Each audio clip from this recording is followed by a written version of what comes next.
Hello! Today we are going to learn about hunting in Microsoft Sentinel. Hunting helps you proactively search for security threats across your organization. If you are wondering why I have different number of queries, it's based on the total amount of data connectors you have installed in your environment. In my test environment, I have only a few connectors, so we are seeing over 100 queries. When I switch to another test environment, I have slightly over 200 queries available due to more connectors being installed.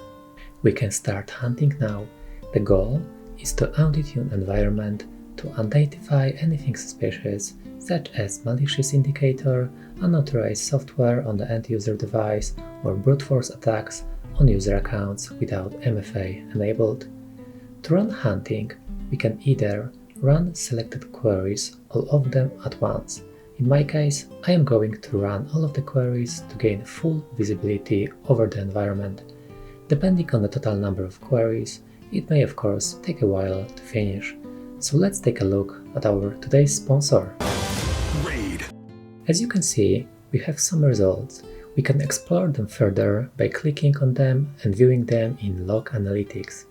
From here, you can see the device name and list of processes flagged as potentially suspicious. We can determine whether it is a false positive or something that needs a deeper look. A cool feature here is adding a result as a bookmark for later investigation.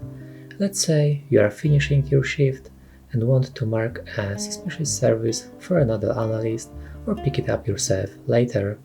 All you need to do is to select the appropriate line, add this as a bookmark, fill the fields, and save. Then switch back to the hunting page and click on the Bookmarks blade. Here you will see an overview of saved bookmarks that you can start investigating by clicking on the Investigate button.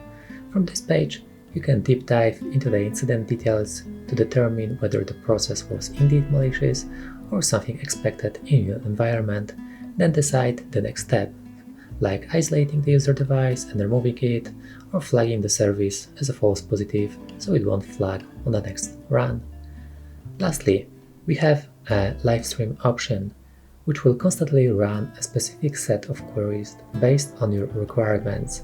In my example, I am going to create a simple hunt to look for sign-in logs from terminated user accounts, as I wanted to be notified in real time if a user tries to sign in. Now we can add the hunting query to the live stream. When changing the tab, you'll be able to see detailed information about the live stream, and once the query hits a result, you will be notified via Azure notification immediately. I highly recommend diving into this option as it greatly helps when investigating certain incidents. Congratulations! Now you know how to use hunting in Microsoft Sentinel. Happy hunting!